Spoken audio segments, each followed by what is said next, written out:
Look, I think it's fair to say it's been a reasonably frustrating start for us. If you look at our performances so far, we haven't really been able to put a full 40 overs of good, high-quality cricket together. One day we've been okay with the bat, not so good with the ball. Other days we've been outstanding with the ball, not so good with the bat, which can tend to happen in T20 cricket. There's very fine margins a lot of the time between failure and success. But saying that, we've been able to win our last 2 games. We're back home now at the Kotler, as you say, against a team that we've just beaten in an away game a couple of days ago. So we've got some pretty clear areas of our game that we need to work on, and we'll go about addressing those again today. And hopefully, when we turn up tomorrow, we can put together that 40 overs of a really good cricket that I expect from our players. How much has that mega option affected you as a team? You had a good 4, especially with the Indian batters. Now, when you're back tuning Indian batters like you did Rishabh Pant, Shreyas Iyer and Prithvi Shaw, how much time do you give yourself as a team coach to rebuild this team and get the core ready again? It's when we had a really good, experienced, solid lineup, particularly of Indian batters. That's what we were able to do a few years ago. We were up, with Shikhar and Rishabh and Shreyas and those guys, and Prithvi at the top of the order. We had pretty much an international batting lineup that happened to be all Indian players, and not many teams have that luxury of being able to go into games like that. That then meant that we could play Nortje and Rabada in the same side, and things are a bit different for us now. As you can see with our batting this year, we've made a few changes at the top and in the middle order, trying to find the right combination that we think is going to work for us in the back half of this IPL. So, look, as a coach, that's the biggest challenge you have is when you lose some of those star players, is how quickly you can rebound and rebuild. And that sort of rebuild is underway for us right now. With Yashdul and Prem Garg and Sarfaraz and these guys that we've sort of experimenting with and looking at, and Ripple Patel played the other day, and Aman Khan's played a few games. So we are looking for the right balance and the right makeup. And but in an ideal world, as a coach, I don't want to be making a lot of changes, because generally if you're making changes, it means you're not performing well, and if you've got guys in there that are performing well, then they stay in the side. So that's the challenge for us. I and the rest of the coaches are working as hard as we possibly can to bring these boys on, but also at the same time you've got to be mindful about putting your best team on the park to hopefully win some games of cricket. So hopefully we can win our 3rd game tomorrow. Over the years, the success of Delhi Capitals has been kind of synonymous with how Prithvi has been in the power play for you guys. You backed him for 6 games. The returns weren't there, but that's how his game is, right? High risk, high reward kind of thing. So what do you talk to him, and how does he still remain in your scheme of things? Because he, at the end of the day, is a gun player who can still change the complexion of the tournament for you guys. Yeah, absolutely. And it just came to the point, though, it wasn't, yes, it was 6 games this season, but I think it was 6 or 7 games at the back end of last season as well. I think it's 13 games since Prithvi's made a 50 opening the batting for the Delhi Capitals, which, if you look throughout the tournament, there are a lot of other players at the top of the order with other teams that are playing a whole lot better than Prithvi. And we, as I said, we needed to try and find a bit of a spark at the top of the order, and Phil Salt's moved there the last game. That didn't quite work as well. Prithvi absolutely, at his absolute best, we know he's a match winner. That's one of the reasons that he's a retained player here at the Delhi Capitals, was because we know that if he bats a certain amount of balls, we win about 95% of the games. But so far this season, he hasn't been able to produce. I think that the 6 games that he played was just over 40-odd runs, averaging about 7 or 8. So that's not what we require right now. So it was a tough decision to leave him out, but hopefully the team that we put on the park tomorrow can go win another game for us. Not getting enough runs from the wicket-keeper batters have caused some issues with the are some concerns for right now? Yes and no. We obviously, what happened with Rishabh was completely out of our control as a team and as a franchise, and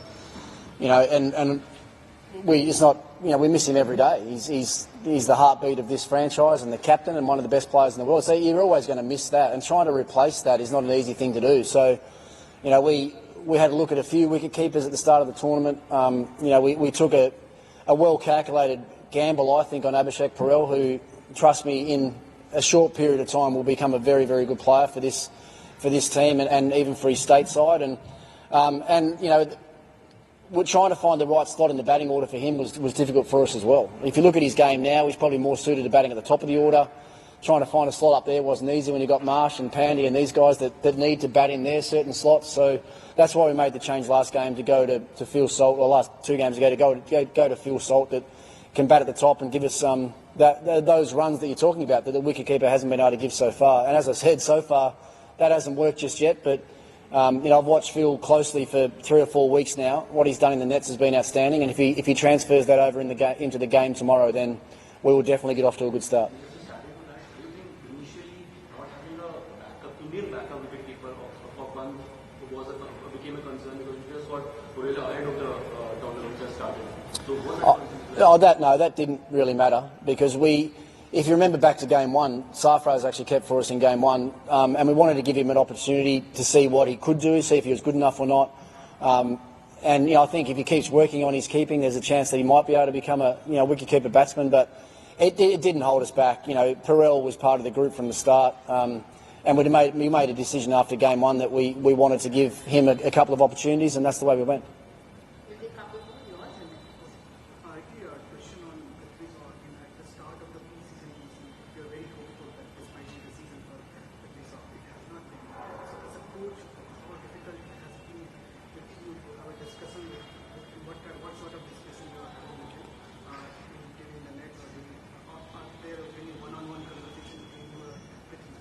Yeah, it's not difficult to have a conversation because that's what my job is. When guys are not performing, or even when they are performing, it's my job to have good, honest, open, adult conversations with all the players. And nothing's different with Prithvi. I talk the same way to him as I talk to any guys that are scoring runs. But as it sort of worked out, when he arrived this year, he'd been at the NCA for quite a few weeks. We've been working really hard on his fitness. He turned up in good physical shape, and his work ethic at training and everything he did in the nets suggested to me that this might be just that big year for him. I actually came out publicly and said it on record, saying that I thought he'd be one of our standout players for the tournament. But that hasn't worked out just yet. But saying that, there's a long way to go.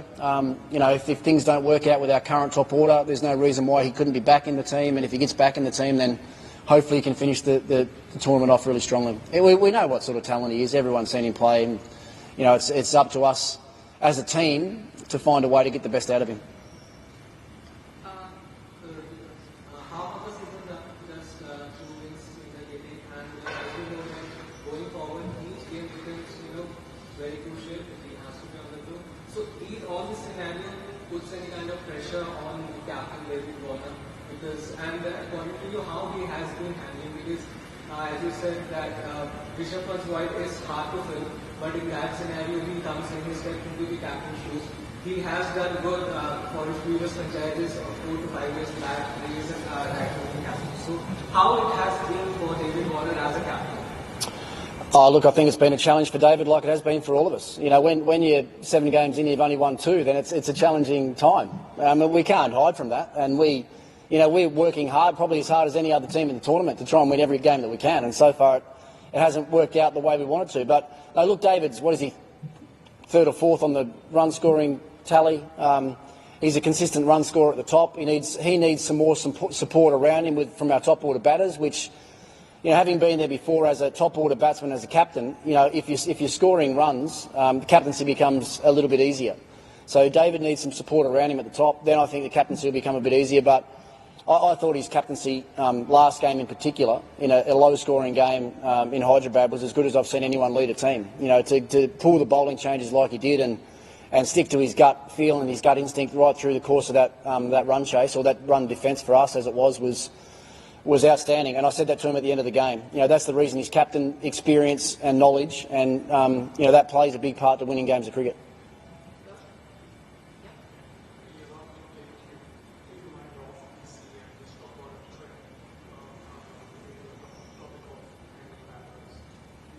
Of anchor batters, yeah.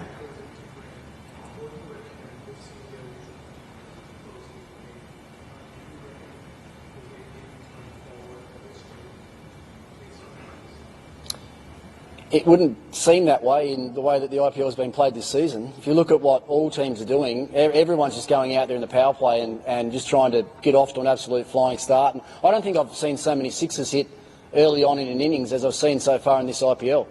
We haven't done it very much, but lots of other teams have done it really well. And if you look through most lineups don't have that 115, 120 strike rate batsman there. You know, if they lose a wicket, it tends to be another aggressive attacking batsman that's coming in and trying to continue on. And to be honest, I'm a believer in that. I'm a believer in, you know, if you've got aggressive, powerful batsmen, they can change their game to play the anchor role, but anchor role players can very rarely change to be that 200 strike rate.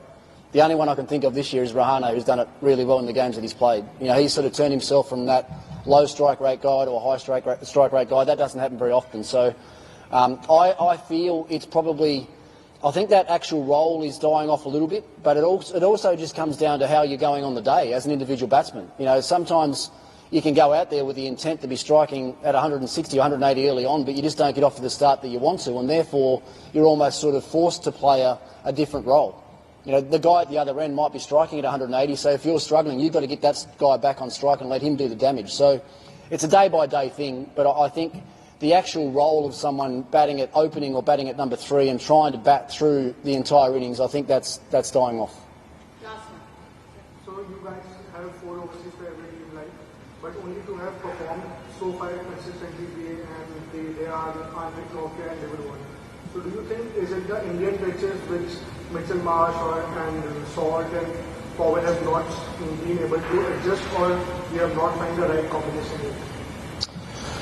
Well, all those guys have played as well. Riley Rousseau played at the start of the tournament. Rodman Powell played a couple of games at the start. I think, to be honest, it's been as much of us trying to find the right balance with our overseas players as anything. You know, Mitchell Marsh is an all-rounder. He's been able to bowl 2, 3, 4 overs some games for us. If you take him out of the side and put someone else there, all of a sudden, you know, you might go into a game with only 5 bowlers, which you don't really want. It's always nice to have the cushion of 6 bowlers there. Sometimes you need them.